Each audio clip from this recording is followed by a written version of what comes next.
It's time to explore the world according to Glenn. I'm Kevin Jacobsen. Glenn Close is my favorite actress, and this show is all about exploring the career of one of the finest actors of her generation. Each episode, I'll be joined by a guest as we dive into one of Glenn's movies, TV shows, or stage productions, going chronologically through her career, discussing her performance, and assessing the project itself. And today, we are talking Glenn's first voice role for an animated film in the 1988 animated sci-fi fantasy Light Years.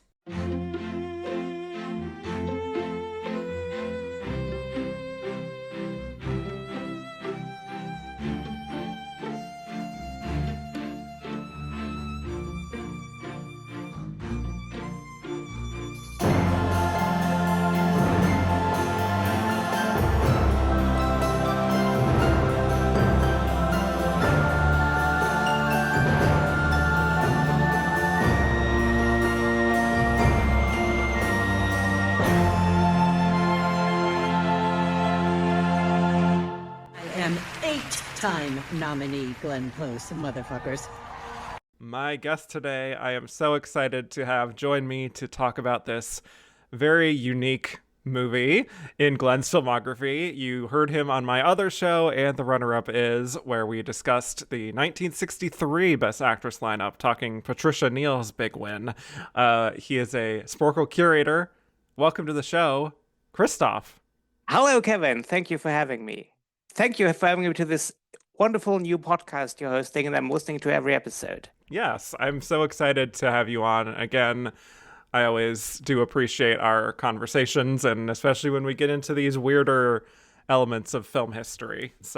And it's a bit weird what we're talking about today, I have to admit. A little bit odd, yes. This is a film that is it's the meat between Fatal Attraction and Dangerous Liaisons. So appreciate you for taking on this film that not a lot of people have seen in her filmography, outside of perhaps some completists. And some people who appreciate weird animation, because that too. That's how I originally watched it, because I've been tracking down movies by director René Laloux, and this was actually the first time I watched the English dubbed version with her voice, so it was kind of a first time watch for me. Exciting. Very. Yes, but before we talk Gandahar / Light Years, tell me your relationship with Glenn Close overall, if you remember when you first saw her, and if you have a favorite performance of hers. Well, it has, I must admit, taken me some time to really fully appreciate Glenn Close.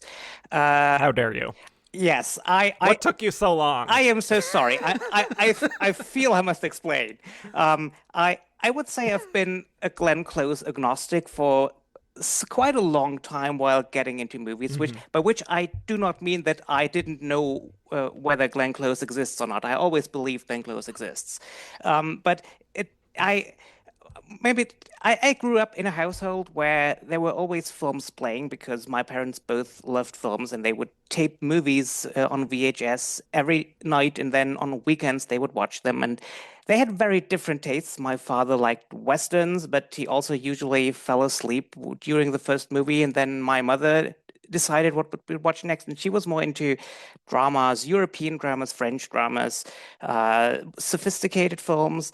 And when they both agreed on something, were usually thrillers. So there were always movies playing in the background. But the people who raised me were the people who were in the movies my parents watched, and especially my mother. So it was like Hanna Schigula, Romy Schneider, Catherine Deneuve. These were the first people that I didn't watch their movies. I was in the room while their movies were playing. And I'm sure Glenn Close was in the mix somewhere as well. And I would love to say that Dangerous Liaisons might have been the first movie that has been playing in the room where I was, but I have a feeling it's more something like Jagged Edge. Yeah. Fair enough. And it was, I didn't really get into movies myself until the mid to late 90s, when I started to tape movies myself that interested to watch me, and I could watch them in the afternoon while my parents were both at work and I was home from school. 101 Dalmatians did not factor in there at all. because I was not a Disney kid. The only Disney movie that really played a role when I was growing up was The Jungle Book. So I didn't watch 101 Dalmatian in the cinema. And when it was finally on TV in Germany, I was maybe 17 or 18 years old and a terrible, terrible film snob who would never think of watching that because that's the way I was back then. So the movies that I watched from that era was something like Air Force One or Mars Attacks, movies in which Glenn Close is in, but which you wouldn't really point other people to for watching great Glenn Close performances. And I didn't really get into movies until I moved out in 2001 to study. I moved to a city with a university and with cinemas. And from that time, in the early 2000s, I went to the cinema maybe 2 or 3 times per week. I watched nearly everything new that came out. I watched older movies that were playing. And again, around that time, Glenn Close wasn't really in a lot of big movies. It was probably one of the more lackluster period of her career overall. And the old movies that I watched, the cinemas were showing Fellini and Kurosawa. They weren't really showing American movies of the 80s and 90s. I was still watching movies that were on TV back then. I'm sure I must have watched Fatal Attraction by that point, but as I said, I was a terrible film snob at that time. So back then, I probably thought of the movie as trash. I watched Reversal of Fortune, I watched Dangerous Liaisons, but somehow they didn't stick with me. What changed it all was Damages. Yay.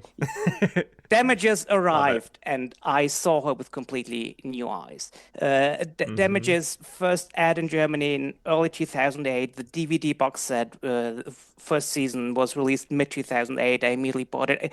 What originally drew me to it was that at that point, I was in a fairly advanced stage of the German equivalent of law school, so the subject matter kind of interested me, and her performance blew me away. I saw her completely with different eyes, and I realized that this actress, who I had taken for granted, basically up until that point, was capable of absolutely electrifying me. That was a starting point when I started seeking out films which I had seen before, but watching them for her. And I watched Fatal Attraction with completely different eyes after that. I watched Dangerous Liaisons with her, that I realized what a special actress she is, and that I probably should apologize to her for not taking that much paying that much attention to her. So, Glenn, if you're listening to this, I am sorry. I'm sorry for neglecting you for so long. I should have known better. She won't be ignored, Christof. But yes, that is an incredible journey. You are a late in life Glenn appreciator. Yes. And that's perfectly fine. Yeah, that's a really interesting story. And I feel like a lot of people of our generation really came to really appreciate her even more through Damages as well. And I'm so excited to talk about Damages later in the show. All 5 seasons. So it's going to be really fun.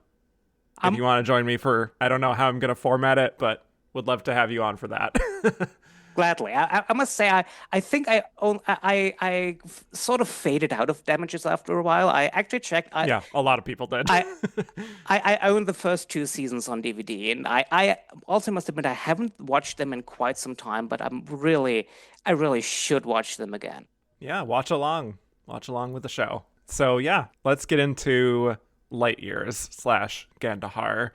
To get into how Glenn got involved with this, we have to go all the way back to 1987 in France, where the film was released as Gandahar, its original title. And this is an animated film that comes from René Laloux, the director of Fantastic Planet, which is his most famous film.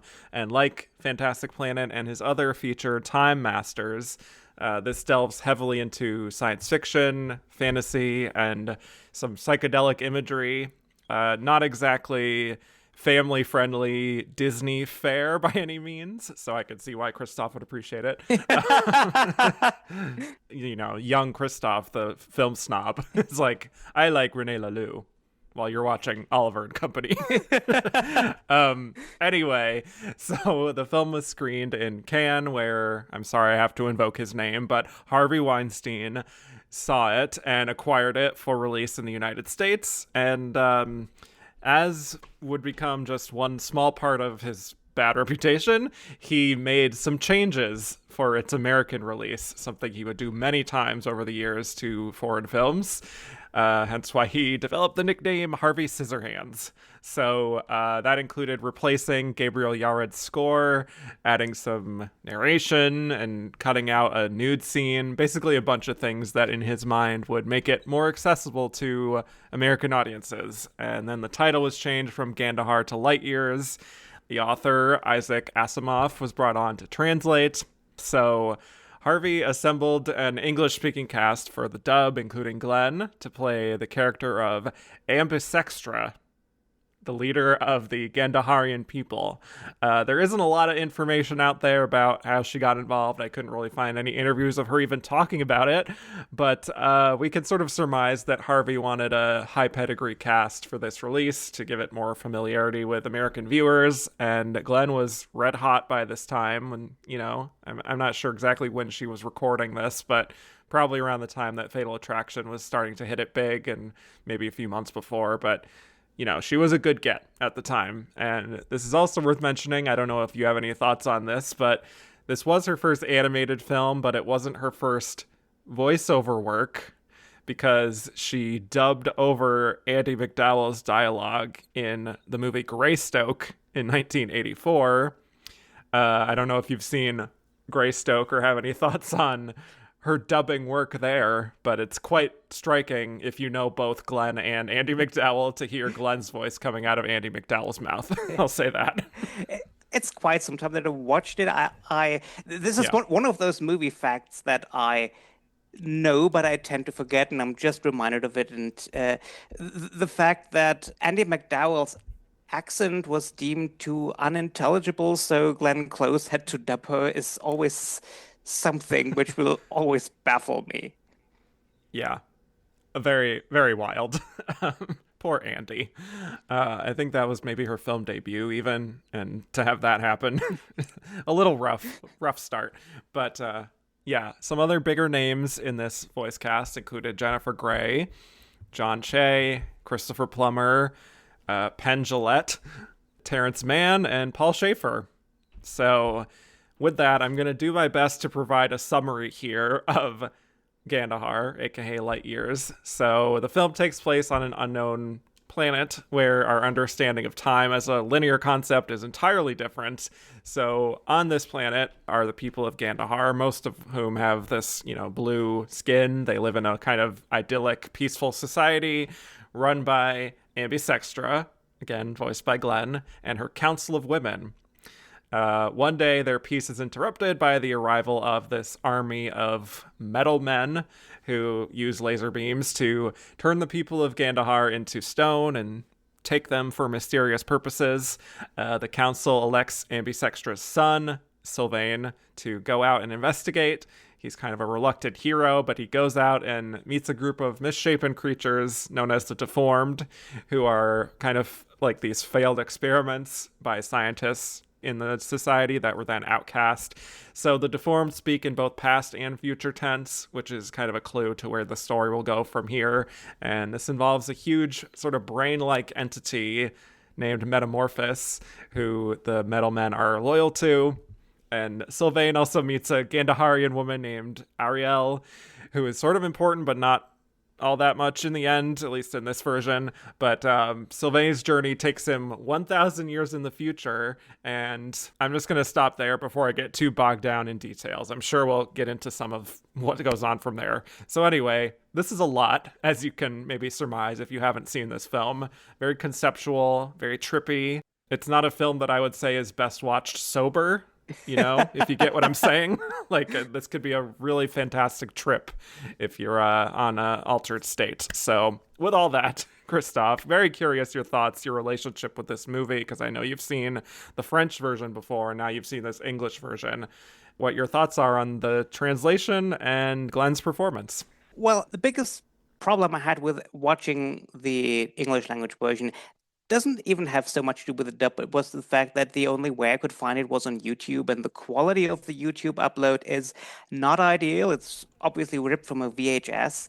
And let's say Gandahar is not a film I would recommend watching for the plot and even less so for the dialogue. It's mostly Yeah. watchable for the fantasy that behind it, the character design, the world design, the amazing visuals of it. And so watching them in this way is a bit of a distractor. So there's not really a high recommendation. If the YouTube upload is the only way you find the English language version, please seek out the French language version. It's available in much better quality, and there's not that much dialogue anyway.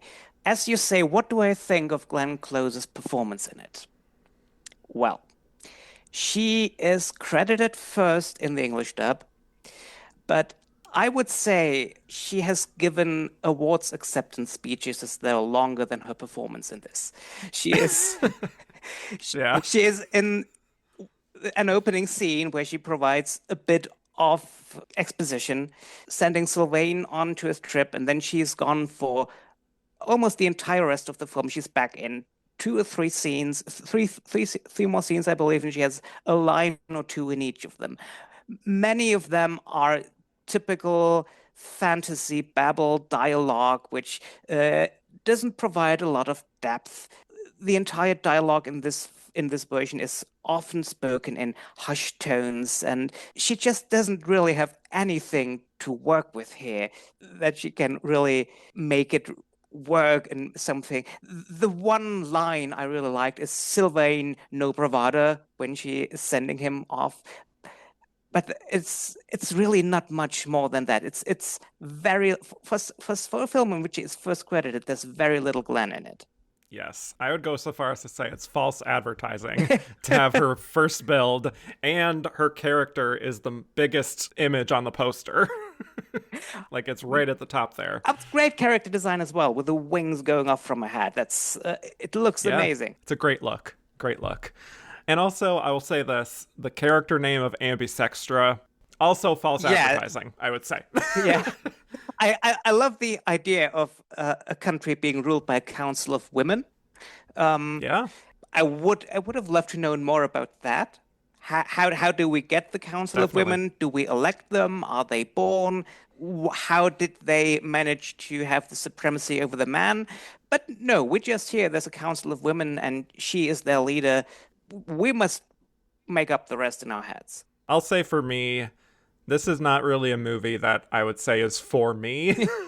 I respect the artistry, absolutely. Like the level of imagination it takes to execute a film like this is off the charts, and I really admire how, for the most part, it's not interested in holding your hand very much, and it's taking a very cerebral approach and playing around with time and just really kind of throwing you in the deep end, which I imagine is even more so with the French version, because there's some narration here to maybe help along some American viewers. When I watch this, though, like I feel like I'm watching a super abridged version of a story that is probably intended to be much longer. Like it feels like it's based on this epic sci-fi fantasy novel that was then translated to film and just like cut out so much to fit within a runtime. I'd almost compare it to like a David Lynch's Dune in that sense, you know, which came out a few years before, where it's like it's cramming so many plot points into a super condensed movie, and it feels like there's barely any room to really kind of luxuriate in this world and just kind of be here. And I think you can definitely feel the tension when you're watching this version of it, of two different directors essentially at odds with each other. Like the first being Lelouch, and he's created this incredible world and all these great ideas, and then Weinstein comes in and just kind of neuters a lot of it. Yeah, and I mean he tries to make it more he tries to make it easier to understand by adding Yeah. a bit of narration, but then again, he doesn't really add all that much narration. So Right. it's also the dialogue isn't really good when we hear it. It's the kind of dialogue where I personally tend to zone out when I hear it.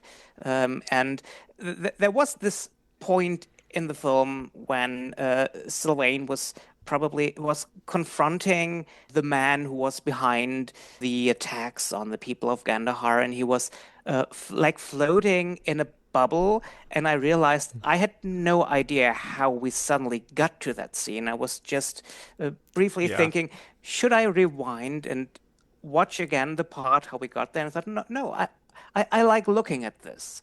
I don't need to understand how. And if it's important to understand how, I could ask you to explain it to me. But I like the way this look. I enjoy the way it looks. I don't have to understand the details of it. It's also, you mentioned the time travel element or the time flowing element. I'm not entirely sure if it's poorly explained or if it's just explained in the kind of way that it was also zoning out there as well.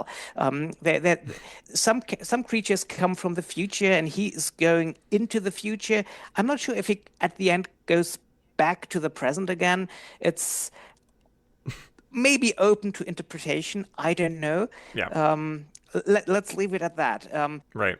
And this is not a film to watch for the plot. It's a film to watch for the visuals, like the character design. You mentioned the Yeah. mutant characters, which remind me a bit of the mutants in Futurama in the way that everyone has its own distinct look. Everyone looks different. One has no head but a face on his torso. There's one with eyes everywhere. There's one with an arm coming out of its head. Yeah. One is where one has a lot of arms coming from all over. It's Yeah. everyone has its own unique look. It's just their leader has, I don't think, 5 heads stuck to its body, and they all speak independently and sometimes even quarrel with each other. It's the imagination behind that's the reason to watch the film, not the plot behind it. I would watch a short film of just that character and all those heads arguing with each other. Yeah, I mean, to that point, there is such an imagination and, and a lot of care into the design here that's the part that I do really admire here. And as you're kind of alluding to, just plot-wise, not really my thing necessarily. I mean, it is very dense with information that I did find it kind of overwhelming at times to try to keep up with it, to the point that I, was like trying to take notes, trying to make sense of everything, figure out the rules of this society and the time travel and the motivation of certain characters.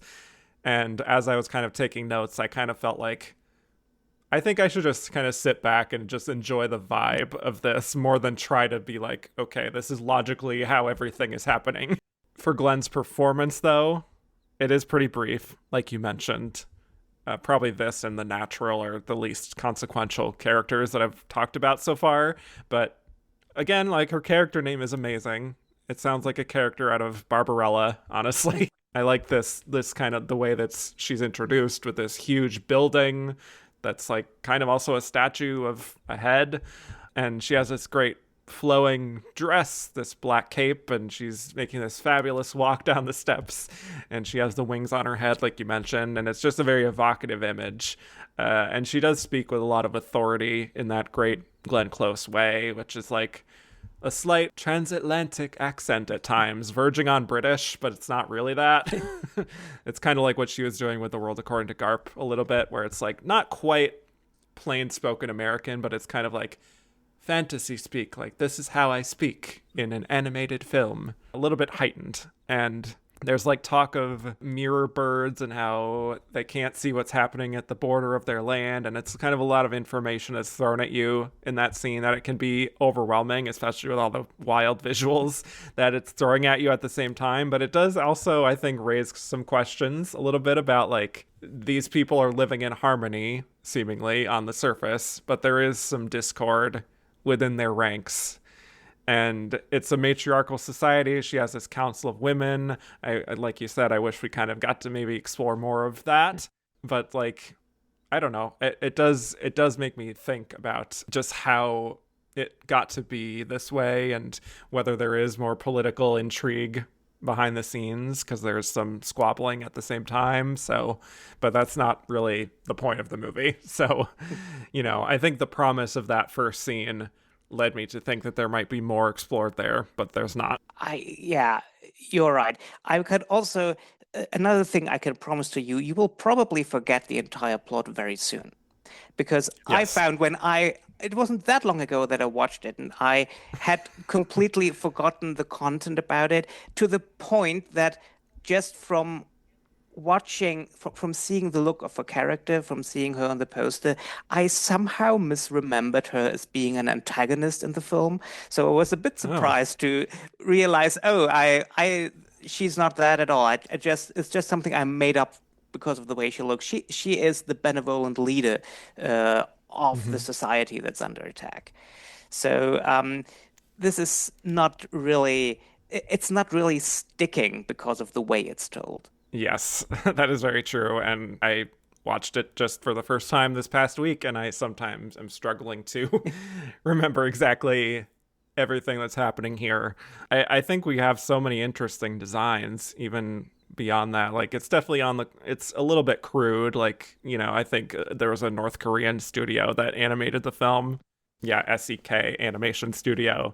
And I think it's a very evocative imagery, but it does watching it now, you could definitely see that it's not exactly state of the art necessarily. A lot of fantasy went into the art behind it, but a bit more sophistication could have gone into the animation of it. That's the way I Yeah, would put it. exactly. Yeah, it's just fascinating to look at and to sort of take in. But curious about these metal men that your thoughts are on this. That's like this like army of RoboCop types of guys.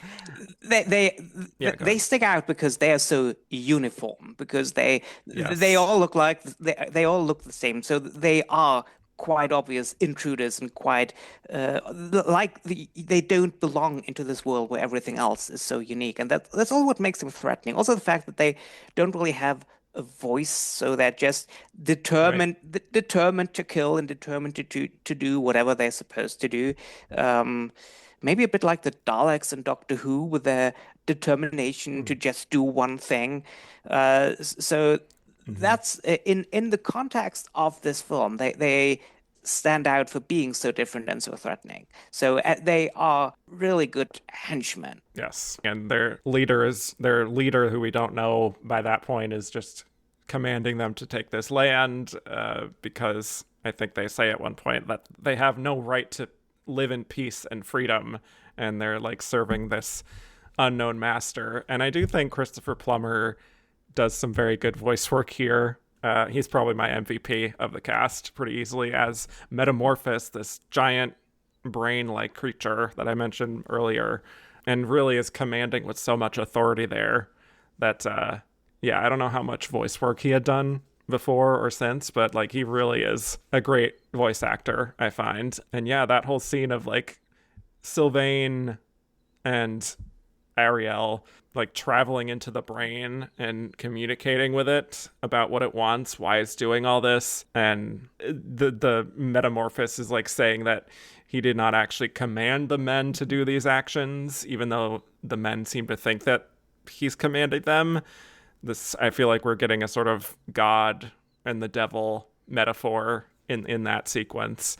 But yeah, it's just really animated very creatively, and I think the sort of deliberate vagueness of who Metamorphosis is and what he wants and how he isn't giving these concrete answers definitely has some religious parallels. Like I feel like you can like a better film that is more a little bit more streamlined perhaps could really, I think, dig into some interesting human parallels. It's just like there's so much going on that sometimes I find it hard to exactly grasp what the film is trying to say. I mean, I don't think it was Lalou's intention to really tell the story. It might have been Weinstein's or Isaac Yeah. Asimov's. Yeah, that's a fair point. I mean, we finally get another scene of Ambisextra like an hour into the film where she is summoning the council and getting into how like Metamorphosis was also this discarded experiment, like the deformed. There's this one line that I wrote down from her of her very gravely speaking about like how out of ignorance and pride we have forged a deadly enemy. And that's where I'm like, okay, now we're getting into an interesting concept here about like experimentation and maybe the carelessness of humanity sometimes casting aside these things that are no longer useful or desirable. Like there's a lot of interesting thematic stuff going on here. But I just wish it was yeah. yeah, but it's not really.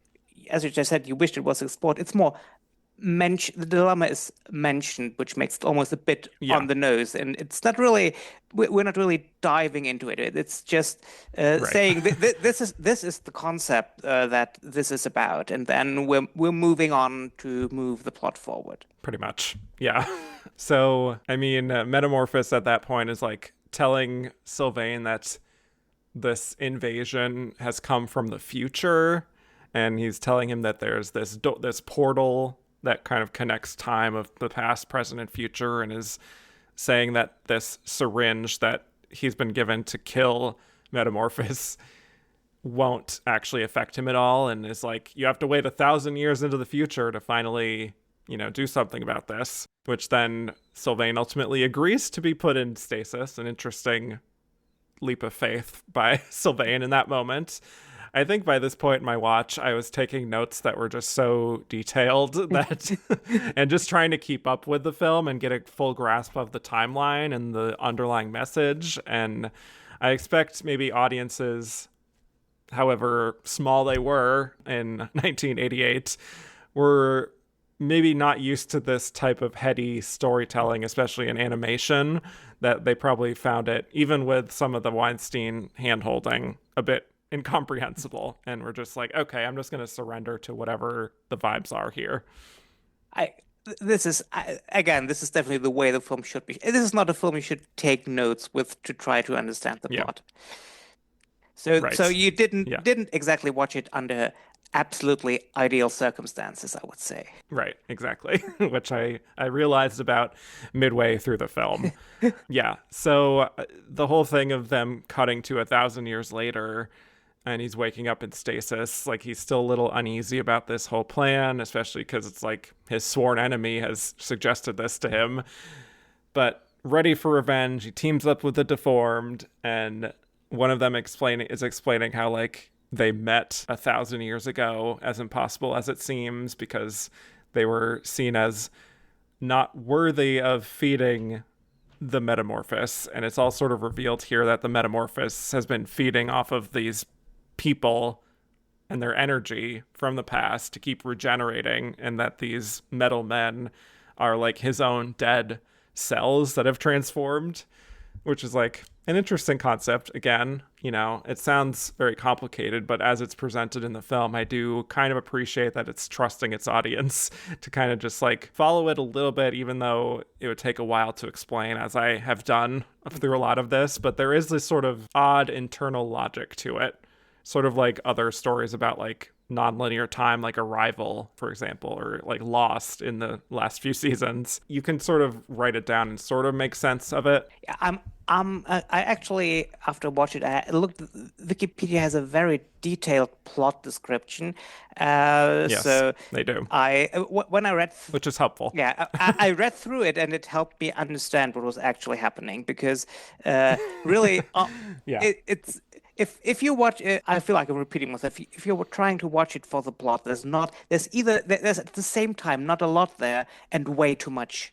So Yeah. you don't get a lot of things you can grasp to really go through, but at the same time, it is pushing a lot of narrative concepts through that you really, if you really, it's a challenge to really understand it if that's what you're going for. Right. So, I mean, with that in mind, we can talk more just about like the overall visuals and the sound work. Like, there's quite a few action sequences within the film.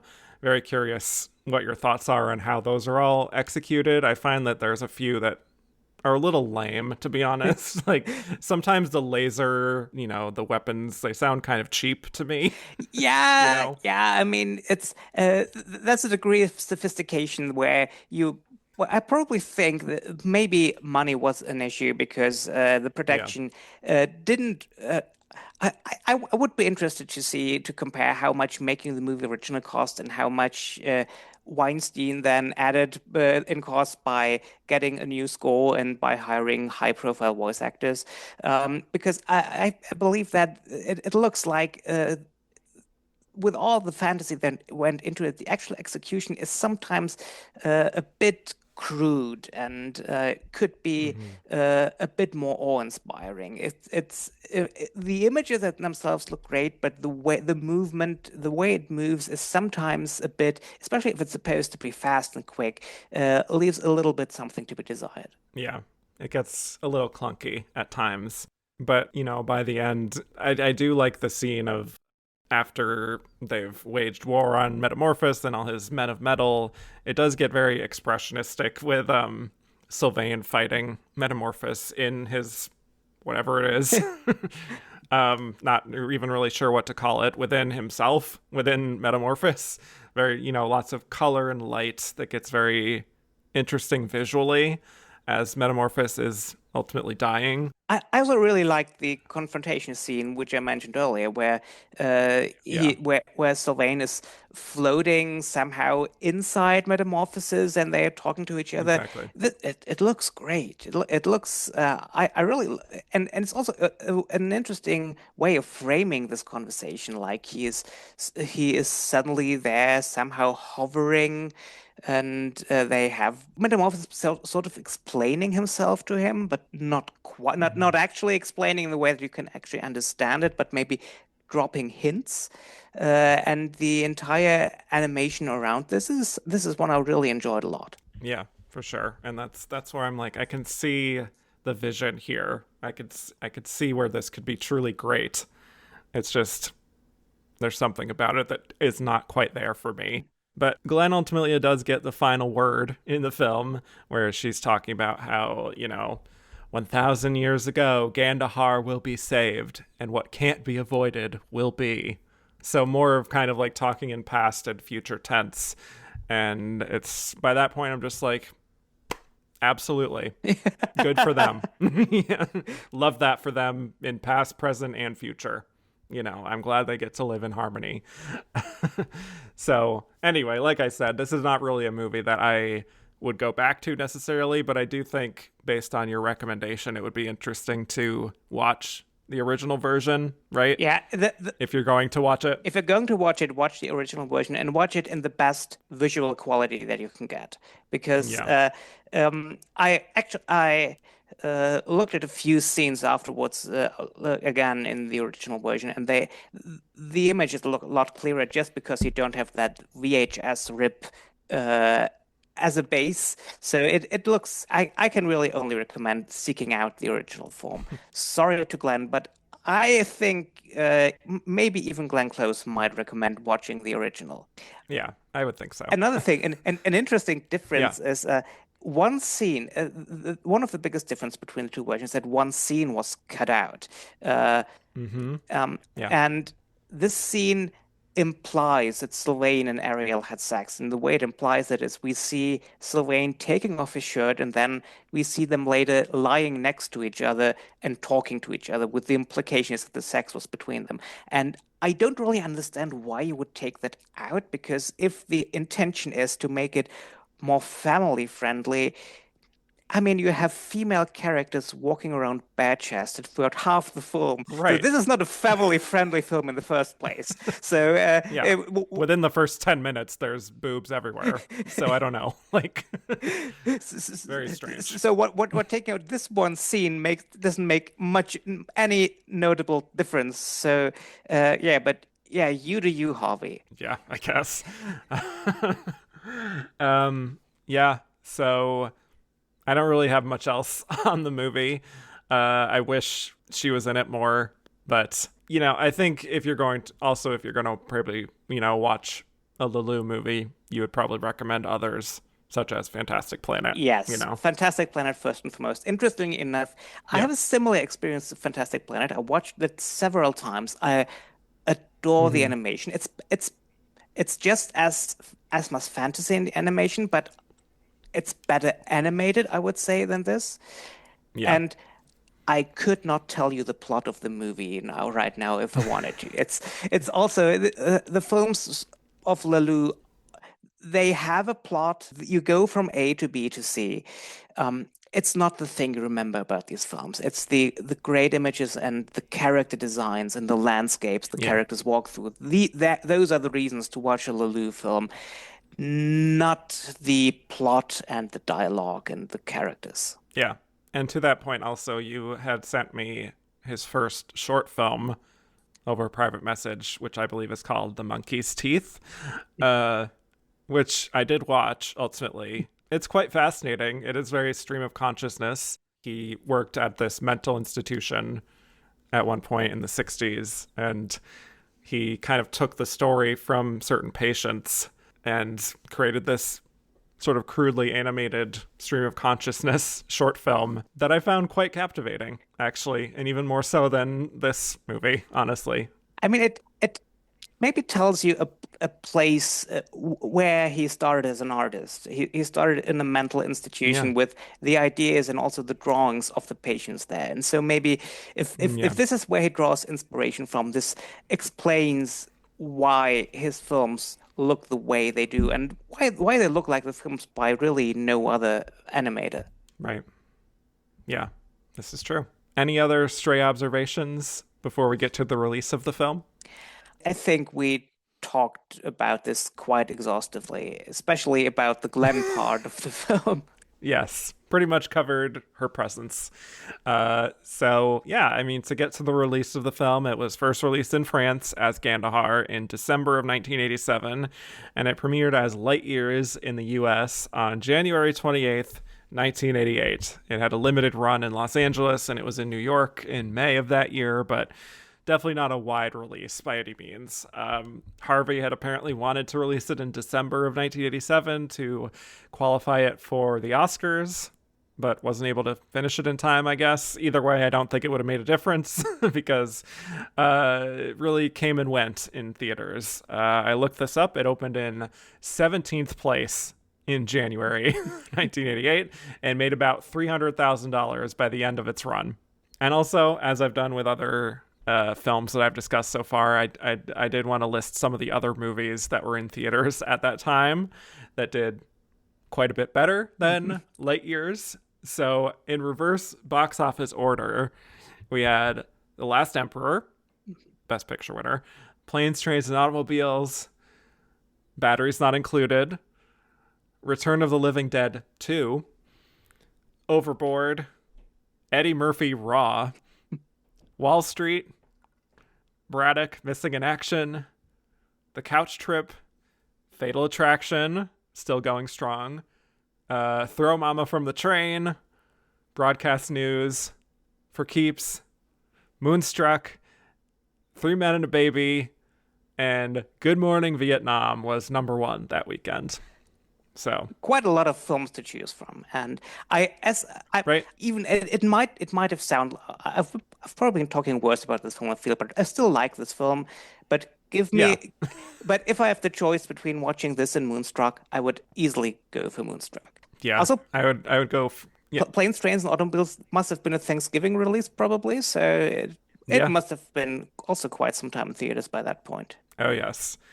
There was a time and place when movies were actually in theaters for months and months and not disappeared after a month. So, I mean, to be fair though, from what I'm seeing from Box Office Mojo, Gandahar was only in 7 theaters, so not much opportunity to crack into the top 10 by any means. And there was very little interest from the public, so they kind of cut their losses and moved on, essentially. But I mean, any thoughts as to why you think this movie didn't really resonate with American audiences? Oh, well, animated films that are not aimed at children had Yeah. it very hard in the 80s. I mean, they still don't have it easy today, but by now we have carved out a market for animated films aimed at adults. This is very much not a movie for children, not just because of all the ladies with their boobs out, but just also because it has no cute characters and no plot to go through. This is not a Disney movie. So there wasn't an inbuilt audience for something like this back in the 80s. And you don't build up an audience by dropping it into 7 theaters in January. This is very true. I think they knew by that point. It's just like, this is not going to be a big player for Yeah. us. I mean, I wonder when you said he planned it for a December release for the Oscars. I've struggled to think which categories he had in mind. Yeah, because there was no animated feature category until 2001. So, Best Picture. Maybe the score he had. Score. Yeah. Yeah. Screenplay, I guess. I don't know. I mean, if it was the mid 90s and he was in, and Miramax would have been in full 90s Oscar mode, we probably would have gotten an Isaac Asimov Oscar campaign. This is something that Good sounds point. very Weinstein, but not Yeah. at this point. He wasn't quite at that point yet. I don't know why I just thought of this, but like, this seems like one of those movies that makes $300,000, but also gets an Oscar nomination for original song because Diane Warren wrote the end credits song. I don't know what it would be. I know it's a mismatch of tones, but I could just see it. Yeah. Now that you mention it, absolutely. Yeah, but yeah, I mean, it's like you said, it's just not really the time or place that a movie like this would be appreciated in America, unfortunately.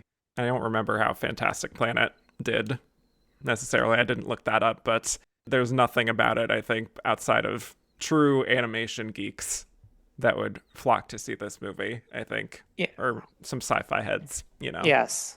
But let's get to our last segment, where we're going to rate Glenn's performance on a very specific scale, thinking about her performance as ambisextra. Would you say that her performance, she's ready for her close-up, one of her best performances, Oscar-worthy? Is it low Glenergy?